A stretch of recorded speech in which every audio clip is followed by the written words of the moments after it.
Todd O'Donnell didn't plan to build one of the top performing insurance agencies in Canada, but the foundation was laid early. He started in account management roles at IBM and Oracle, learned how to hustle on blitz days, and built a reputation for consistency, training, and leadership.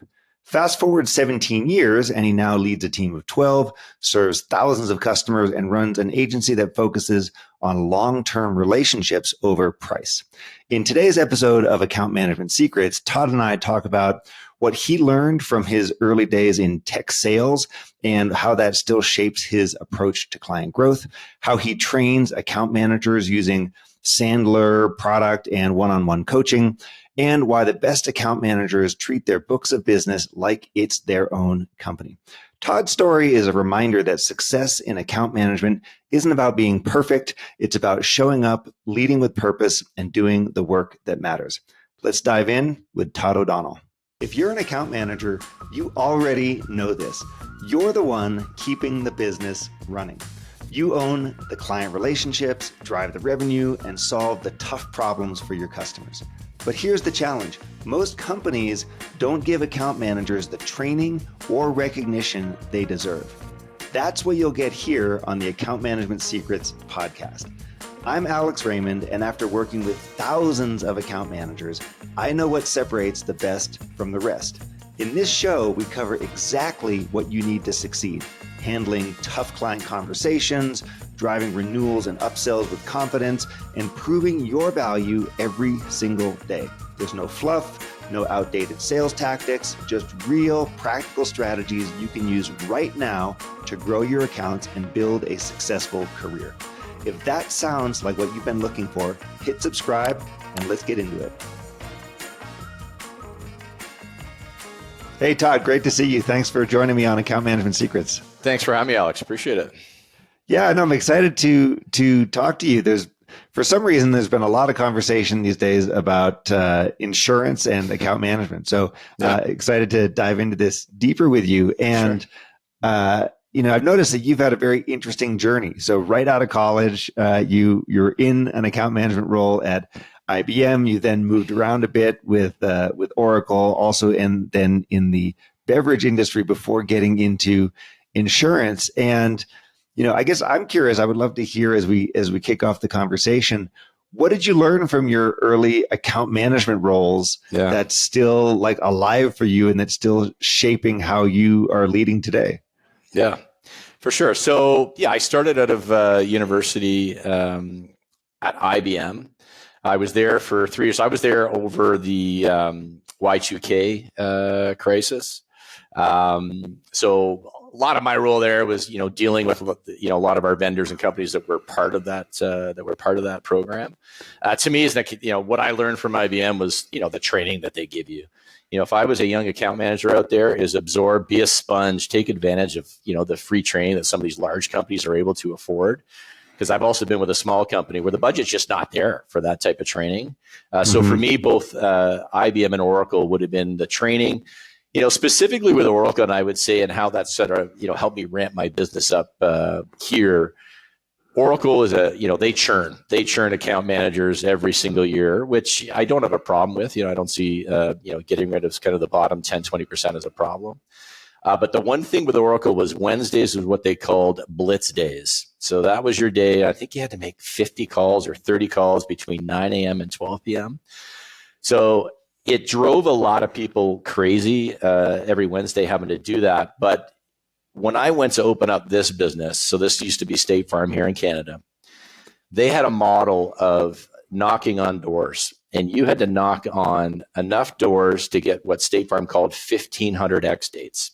So that's 1,500 people that say, okay, Todd, sure, yeah, give me a call when you open up your shop. And that experience at Oracle, even though at the time it felt like the absolute worst experience, for me to then go knock on doors at night, it made it so much easier because I had done it. I had done it for so long at my time during Oracle. That sounds like great in the field learning. So you're doing the what I think is referred to as cold outbound. Yeah, that's right. Knocking on people's doors, and but you're doing it in an active service, right? Meaning we're doing this because we believe that we can help folks. And so how did you get from individual account manager to leader to then owning an insurance agency? Like that's not a route that I guess a lot of people would have assumed you would take had they seen you in the tech space. Yeah, and I would say I had a short co-op term in university at an insurance company, and I said, you know what, I am never going to work in this industry. I was doing back office, like it was the most boring job in the world. So I had swore at the time, said I'm never going to get into it. But I'll give you a little bit more background. So I was at IBM for 3 years. And it used to be called, I've been moved. So they would move you around. And what I found when I was there is there was a lot of lifers. I was a young guy. I was probably 26, 27. And there was a lot of people that had been there 10, 20, 30 years. And I thought to myself at the time, like, I'm not sure if this is really what I want to do. So I left I guess, early 2000s. I went to a startup, a tech startup.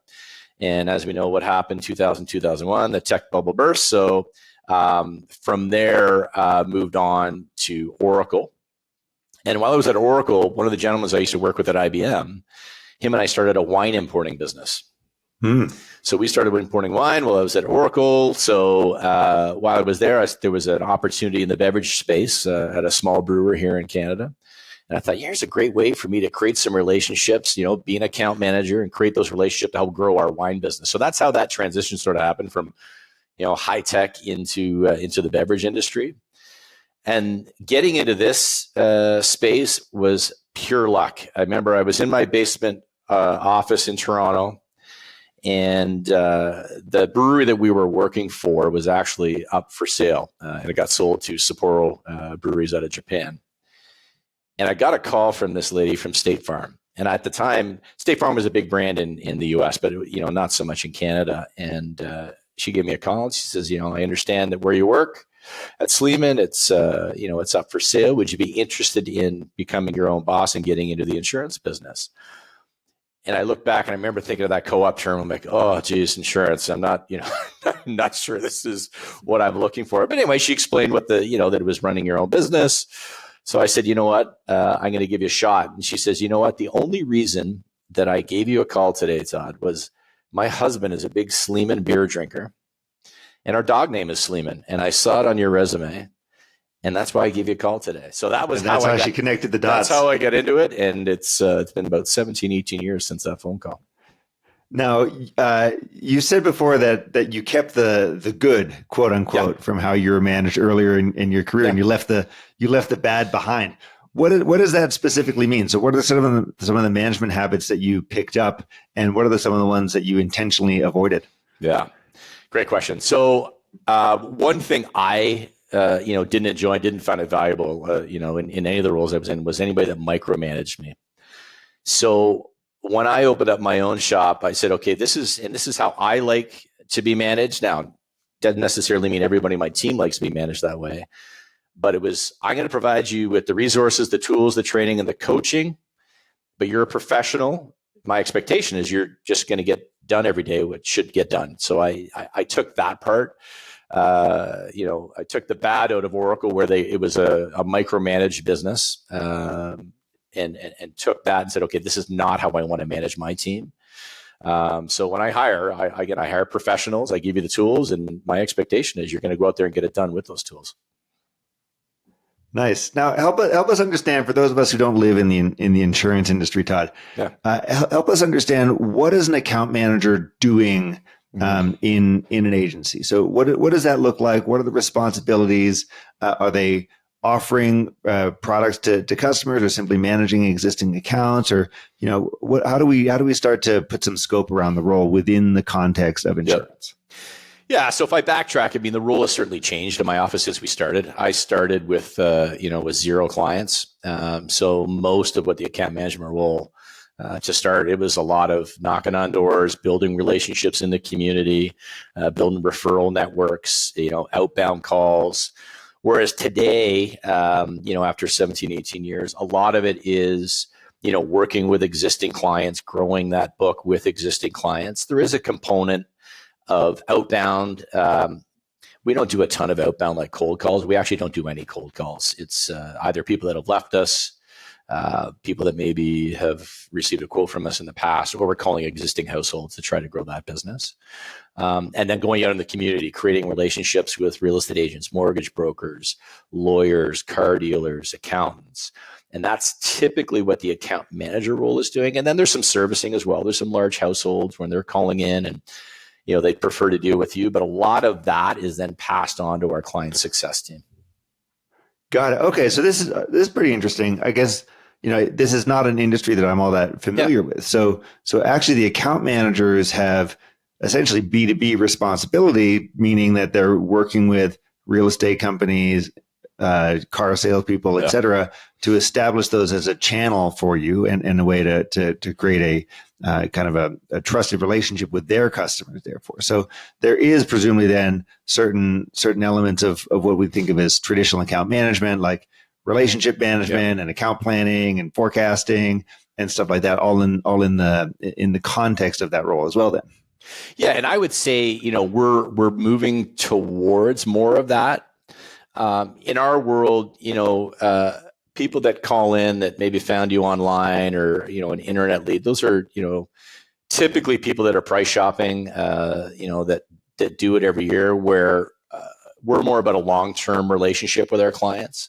So for us, it's about building that referral network because those are the best leads. So, hey, Alex said you're the guy, so I'm calling you. Price then is typically, for the most part, removed from the equation when we receive a referral. So that's the, where we focus most of our time is out in the community and getting the phone ringing, looking specifically for us. Got it. Okay. Yeah. I mean, it's bringing up another question for me, which is, I mean, from my perspective, the insurance business seems like it's fairly commoditized. Yeah. Right. Like so it is easy enough to price shop or to compare like that. So what are your levers then for client retention? Like how do you make sure you're keeping the customers that you win? Because we all know it takes a lot to win a customer, right? There's a lot of effort that goes into it, and then they get more profitable over time, especially in insurance. Yep. So what are your strategies for making sure you're keeping the clients and not letting them just keep price shop or roll out the door? Yeah. So, I mean, up front, it's everybody always says, our client experience, but, we do pride ourselves on that experience. So you can't really see the office here, but, the space that we have here is completely different than any other insurance office that people would normally go into. Ah, okay. How so? Well, if you think of the traditional insurance office, whatever that material is, those wooden walls, the old chairs, like we are, my team calls this, it's like walking into a spa. So number one for me is, okay, I want to create that experience for my team. And then so that they want to come in here and provide that level of service that, I'm expecting, but also for when our clients come in that they, because sometimes we're having some tough conversations, we're talking about things that they don't like talking about. So we want to provide, physically that environment for them. So there's that part. If you check us out, we're number one on Google anywhere here in the local market. So for us, it's all about, making this a completely different experience. And what I call, our office, and we can serve, we serve a rather large community, is, we're the Starbucks of insurance. So if you're looking for price only and you shop your insurance every year, there's a pretty good chance we're going to make it difficult to do business with us, because that's not what we're about. And then, the follow-up. So how do we keep them? So we have our account management team, and then we have our client success team, which is about it's a mix of reactive and proactive.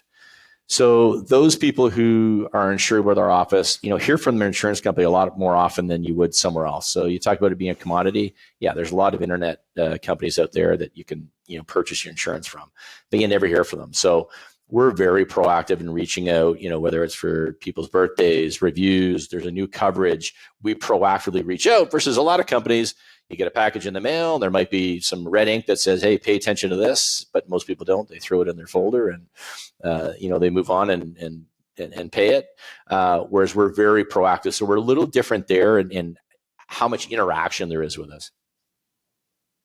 And how do you think about the hiring profile for an account manager? And you mentioned earlier that one of the things you loved most about being at IBM way back in the day was the training that you got. So assuming that those are things that you brought with you, what's the hiring profile? So how do you figure out if this is going to be a good account manager for your team or not? Like what are the flags you're looking for? And what's your philosophy on training? What sort of resources and support are people getting? As we know, this is one of these areas, like account managers simply don't get that much training, right? And so I love talking to someone who gets it, who's on board with this idea. And I'd love to hear like how are you actually putting this into practice? Yeah. So I'm old school because I started at IBM in '97. So that was, maybe they still do this, but there used to be like an IBM university. So I got to experience that as a young man, right out of university. So I tried to, do the same here. And ours is a tough business to learn, and it's a tough business to learn quickly. For me, my expectations for somebody to be somewhat good at their job is about 6 months and good about a year. So it's a long, steep learning curve. So there's almost too much training on our side. But we want to make sure that when those in my office are interacting with the public or interacting with a referral network, that they know what they're talking about. They're confident about what they're talking about. So for us, it's a pretty extensive training program. But back to kind of what we're looking for when we're hiring. Number one for me when I'm sitting across is can I trust that individual? And we will take that over top of 3 years account management experience, experience at a similar type company. And to be honest with you, when I look around here, I've got a team of 10. Not one person had insurance experience. A lot came from a retail background, hospitality. So I want to know, can they interact with people? Can they build rapport? Can the people that sit across from them trust them? And then from there, I can provide them the tools and the training and the sales training, to get them to where they need to be. So I provide a lot of the one-on-one coaching, but I've also put my team through, I don't know if you've heard of Sandler sales training. Sure. It's a pretty extensive sales program. So now, that is something that, I received that when I was at Oracle. And I remember that was the one training at Oracle. I was like, this stuff's actually pretty good.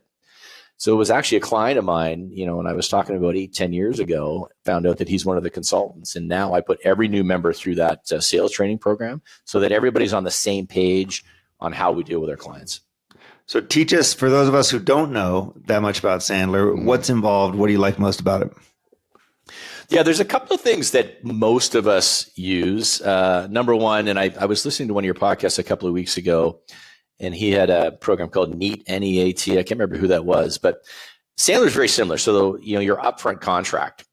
So that's really about, okay, this is what today is going to look like. So, are you still good for an hour? Let's do a recap if it's a second meeting. Hey, Alex, you're going to have questions for me. I'm going to have questions for you. And at the end of this meeting, it could go one of three ways. So, hey, we can either do business together or feel free to tell me that we can't. And from there. So that's the number one thing that we like to do. And clients love it because they're like, oh, this is great. And then asking that question before we start. Hey, Alex, just to make this a good use of your time, we've got about 20 minutes here today. What do you really want to get out of today? Right. So that was something that we were not using before. And that has been night and day, for our team and their ability. It's so simple, isn't it? It's so simple. It's so just simple. To check in on that stuff. Yeah. Now, you're referring to episode 24 with Richard Harris when he talks about that NEAT process. Yeah. And Richard's primarily a sales trainer. So that fits very well with Sandler. But a lot of what you're talking about is kind of blocking and tackling, but when you build it into a discipline, it just makes your life easier, right? Oh, for sure. And then another aspect of Sandler is their, I think it's called their pre-call sales plan, where you're going to, part of that is that upfront contract and then a list of really good questions you're going to go through, because prior to taking this training, my team would, okay, what's my goal today? Okay, my goal is to close a deal. My goal is to maybe book a second meeting. Whereas this gives you clear steps and a result of what you want at the end, and the customer feels part of it versus somebody sitting across trying to sell them a life insurance policy. And they can tell, a customer can tell right away. Yeah. Okay, so Sandler is a big part of your arsenal then. Yep. Product training as well. Are we doing anything else on the account management side, account planning, anything along those lines?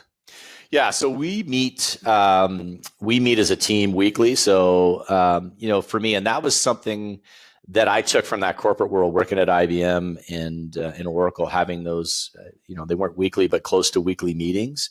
And to me, that's a great way to to connect, to find out what people are working on. So we actually do that as a group. What accounts are we working with? What do we have out there? Who needs assistance?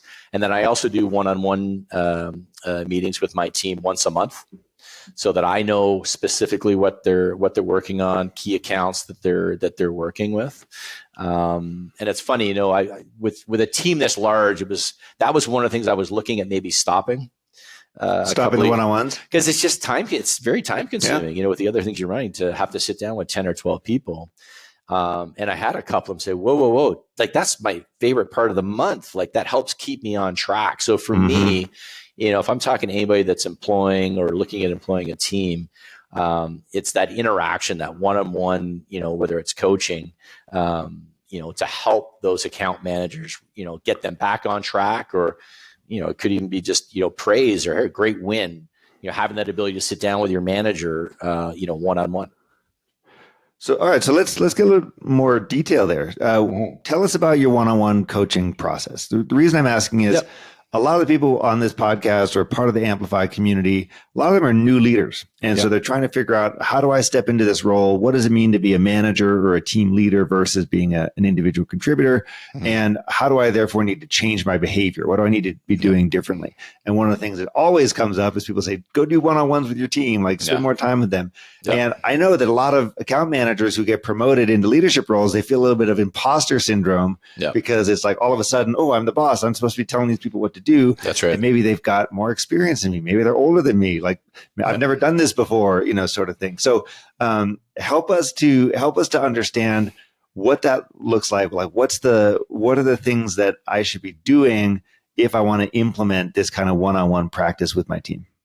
Yeah, so great question, because when I opened, so I had a couple of employees, but at the end of the day, we were 3 account managers. That's what we were. We were all out there, guns a-blazing, drumming up business. So as the business grew, though, I had to start making that transition of, okay, I need to start building a team and managing a team and building processes, and not be the one that's, on the phone and meeting with clients on a daily basis. So that it's a tough transition going from that role into management. So my one-on-ones typically aren't a ton of coaching. There might be some suggestions on some key accounts around word tracks, but I'll also do, and I continue to do this, is we'll do like a mock meeting where, okay, you're the customer and I will be, because it's one thing to tell, an account manager, do it this way. I'd rather, I'm a hockey fan. I'm Canadian. Lead by example, lead on the ice. So if I'm not doing it, then how do I expect them to do it? So I will do mock sales. Role play. Yeah. Mock sales, role play. And now with technology, I can record them. So I'll have the team go back. So if somebody's struggling in a certain area, I'll say, okay, have you been back and watched that, that mock sale that we did on pivoting or whatever the topic was? So I continue to do that. I also continue to sell, so that I'm showing my team, I don't a ton, but some of the key opportunities I'm working on, to show them that, okay, it's not just me meeting with them and saying, do it this way. It's, the boss actually still does it. And so these are you said you do these monthly with the team. So once a month, you're spending what, an hour per person, hour and a half? Yeah, an hour per person. Yep. Okay, an hour per person. So you're dedicating a big chunk of your week with the team every once in a while to spend time doing this. And what about continuous reinforcement beyond that? So you got the weekly meetings. I just want to get a sense of like the full cadence here of how you guys are operating. Your weekly team meetings, and then your monthly one-on-ones. What else is there to support the team? Yeah, so those are the meetings that I run. So I run the team meeting Friday mornings, and then I do the one-on-ones with them individually.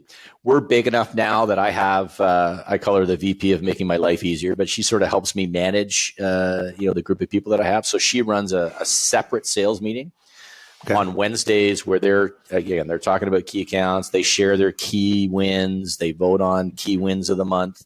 So that meeting is held as well. But the nice thing here is we're small enough that I can hear what's going on. So, if I hear something that maybe I can suggest that, hey, why don't you try it this way next time? Or, hey, Alex, great job. Like, that was amazing. I'm going to use that next time I'm on a call. So we're small enough that we can do that, ad hoc, one-on-one, constructive, whether it's criticism or praise. We're small enough that we can do that proactively on the spot. Nice. Yeah, makes sense. Makes sense. And it's cool to have that. I mean, this is not the nice thing about this is, in this virtual world, it's hard to do that all the time, right? But you've got everyone's there working together, cohabitating, working together. So that makes a huge difference. Yeah, and we're just sorry to interrupt, but we are 100% in office, right? And that's not just me saying this is the environment that we're in. That's my team saying, no, I can't work from home. I can't learn from my team. I can't hear what others are doing. Yeah. So we're 100% in. Lots of benefits to that. There is. What do you when you look across, your team? So you've been in this business, the Desjardins insurance business and State Farm for like 17, 18 years, like you were saying. When you look across all the folks you've worked with over that time, what are the things that the top performing account managers are doing differently than the ones who are struggling? Like the people who make it succeed and thrive, what are they doing differently? Yeah. So the key people that I have one gentleman that has his own shop now that worked for me for 10 years. I have another young lady. Well, she's been with me about 14 years, who would be kind of my key top person. Number one is them treating it like it's their own business. So even though it's not their name on the door, they treat their little business as if it's their own. So I would say that that is number one. And then number two, and this would be the same, it was the same when I was at IBM, the same as at Oracle, the beverage industry, is you can get caught up in the day-to-day. There's probably in most roles enough coming at you that, you could keep yourself busy from 9 till 5. For us, it's okay. What is that one or two things that I need and want to get accomplished today that's going to move me forward in the office forward? And those that really succeed are really, really good at doing that. So I usually initiate that. Actually, I start my days at Starbucks and I write down, okay, what are the one or two things that, I really need to get done today? And it's not a to-do list. It's not check my email or get caught up on email. It's I need to reach out to this individual and create a new relationship. So those that are able to find a way to do that every day, we call it focus time. That comes from a strategic coach. It's making sure that I spend that focus time every single day to get those things done that are going to move me forward. And look, this is important, and I want to really emphasize this for everyone who's listening. If you aren't spending your time in the mornings on focus time, planning your day, planning your week, you are simply then at the mercy of your inbox. You're at the mercy of your telephone. You're at the mercy of whichever direction the wind is blowing. And you're going to find that you don't hit your results that fast. You don't get things done. You're in constant firefighting mode versus rolling up your sleeves, being thoughtful, and go making things happen, which is exactly what Todd's talking about here. You also just mentioned strategic coach. So I'm a huge fan of Dan Sullivan. That's the guy who runs Strategic Coach. I know you've gone through the program. I know Ben Hardy, who is the person who co-wrote the book 10X is Easier Than 2X with Dan Sullivan. They also wrote 2 other books, The Gap and the Gain and Who Not How. I'm a huge fan of this whole approach. Yeah, I'm a huge fan of this. Assuming that you've implemented these things into your life, let's dig into this stuff, because this is where I think intentionality takes over. This is where we can really go out there and live what you were just talking about, which is being the CEO of your portfolio, being the CEO of your accounts. So tell us about, first of all, what is Strategic Coach? What's it meant to you, and how are you implementing it? Yeah.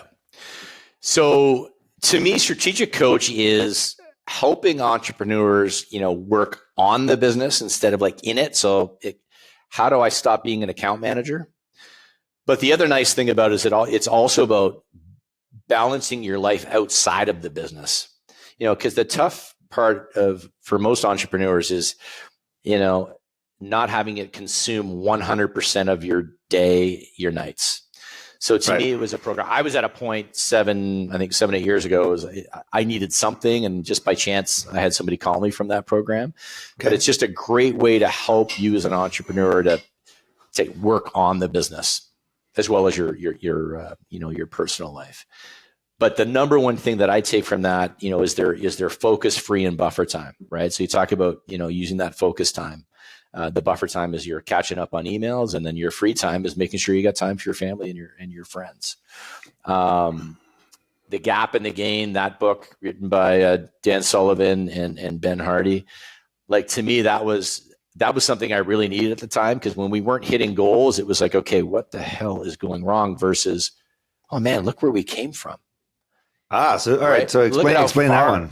Yeah. So measuring the gap versus the gain, it's, the gap, if you always measure by the gap and not hitting a target, your state of mind is always like, oh, we failed. Right. Versus measuring, okay, the gain, where were you before and where are you now? And when you do it that way, it's like, oh, like, and you really look back, it's like, oh, wow, look at how far we've actually come. So to me, it's a change in mindset. Yep. Which, to me transformed, not just, on the business side, but on the personal side as well. This is such a big deal. So for me, the gap and the gain is, if I'm in the gap, it means I'm comparing myself to someone else. Yeah. And you know what they say, never compare your insides to someone else's outsides. Yeah, that's right. Right. Or never compare your beginning to someone else's end. The point being is that you'll always find some way that you're falling short, something to get frustrated about, something to get down about, type of thing that gets in your way. And a lot of us are simply oriented toward that. Like, we immediately see someone who's farther along, more successful. They have a bigger customer portfolio than we do. They have a better win rate, whatever the thing is that's on your mind. And then that kind of zaps your energy. And then you can pivot that, you can switch that into thinking, well, what's the gain? And the gain is, hey, I've only been in the game for 2 years, 3 years, whatever it is. Or look at how far I've come. Or I've gone from managing, our SMB accounts to managing our key accounts, or our key accounts to our strategic accounts, or, something like that. And then that gives you energy so that you can then say, well, what did I do really well in order to get here? You identify what that is, and then you say, great, now I can then do even more of that to help propel me forward. So that's why I really like the gap and the gain concept. Have you spent much time with the 10x is easier than 2x concept? Yeah. So I have. It's just in our business for me, it's hard to get my head around 10xing my specific industry, the insurance business. Okay. It's very, very hard to grow when you get, big as an insurance agency or brokerage. It's very hard to grow fast because of your volume. There's going to be typical churn that happens regardless of how great your client experience is. So I'll give you an example. So let's say, you have 4,000 cars in your book of business. You're going to lose, even if you're at the top of your game, you're going to lose 400 to 600 a year. So 10 to 15% 10 to 15% every single year. So now as you get bigger, you need to write that much more every single year. So to go from 4,000 to 40,000 auto, I still can't wrap my head around. So for me, 10x, I took a lot of it into my personal life, but also beyond insurance, how can I 10x? Right. So what other areas of your life did you wind up putting that? I know you're a fan of yacht rock. Do you put it in the yacht rock? How many concerts can you go to, or what? You know what? Yeah. So on the social side, for sure, it's like, to me, is putting myself out there more. And I know you had Bob Mathers on your podcast, and he's a self-proclaimed, I don't know if you talked about it on your podcast, an introvert, right? Like, he may come across as an extrovert, but it's for me, putting myself out there in situations that I normally wouldn't have done. So on the personal side of things. And then beyond my business, a lot of that 10x has been real estate and other investments.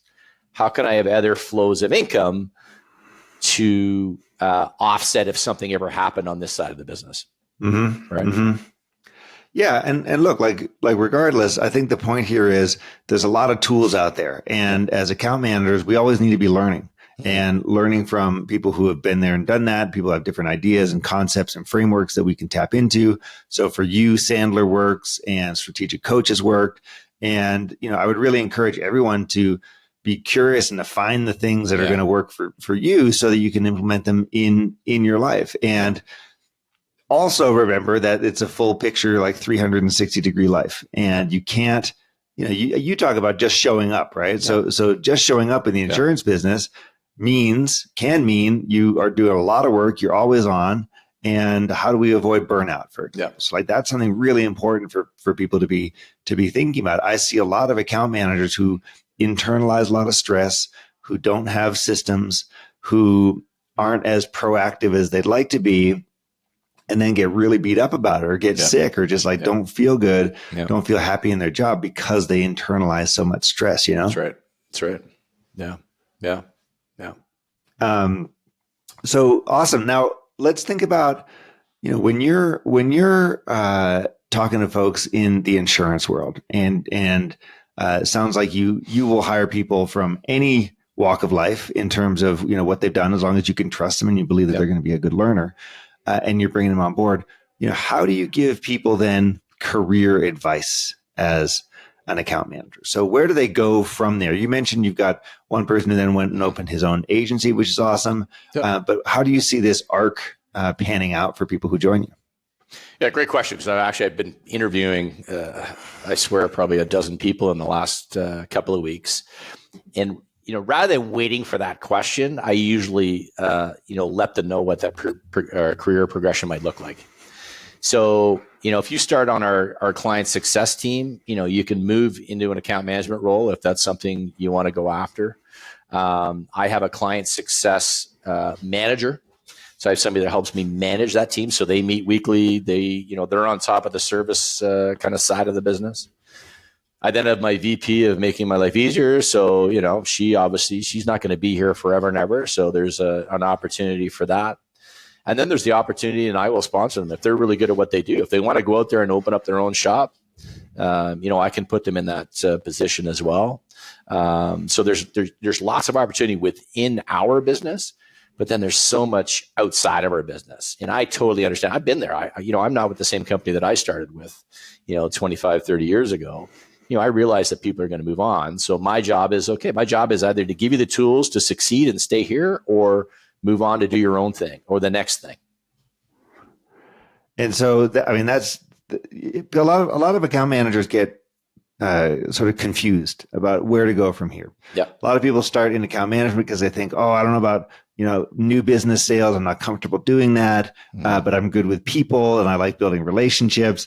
But there's not always an obvious staircase for people to get on. And so it sounds like in your world, this is presumably specific to insurance. I could go develop my own business, open my own agency if I were to do that. What are the other routes that they might take? Yeah, for me, like account management and especially the sales part of account management, if you want to open your own business, if you're not good at that part, it's really tough to survive. It's not going to work. Yeah. So there's a professor here about an hour down the road at the University of Western that teaches a sales course through the IB business program. Mm-hmm. When I went to university, there were no sales courses. And and it was actually shunned upon going, you're going to be an account manager, you're going to be in sales. Oh no, you want to be in marketing, you want to be in finance. Yet if you look at the amount of jobs out there that are actually in account management and sales, it should be the reverse, right? So it's sad that's, and it still seems to be a bit of the mindset that account management is kind of like, he just ended up in sales or account management. But if you want to open your own business, that's the number one piece. You need the numbers, you can hire an accountant, but the accountant's not going to grow the business for you. So to me, it's regardless of where you are, whether you're in the tech industry, you're in the insurance industry, learn how to talk to people, learn how to build relationships, learn how to sell, and you can do anything. If you want to open up your own bakery, whatever it might be down the road, if you have that ability, that's the number one thing you need to look after, and the rest will all fall in place. It's a highly transferable skill set. So once you learn how to do this, you can find all sorts of applications for it, for sure, right? Yeah. Yeah. Super. Well, hey, Todd O'Donnell, thank you so much for being here. Really appreciate this deep dive look into account management inside the insurance agency world. Not an area that I was familiar with beforehand, but I feel like I have a really great grip on it now. Any last minute advice for account managers in this space or looking to get into it? Yeah, I would say like the number one thing you talk about training is, taking some of those things and being comfortable being uncomfortable. I know you hear that expression. Myself and those that I've seen successful, whether it's in this business or when I was at IBM, Oracle, the beverage industry, it's those that were willing to try things that really made them uncomfortable. And those are the ones that have succeeded, whether it's moving on to open their own shop, being a top account manager, in their field. It's those that are willing to do that. Fantastic. Awesome. Well, thanks for joining us on Account Management Secrets. Great to see you. Thanks, Alex. Appreciate it.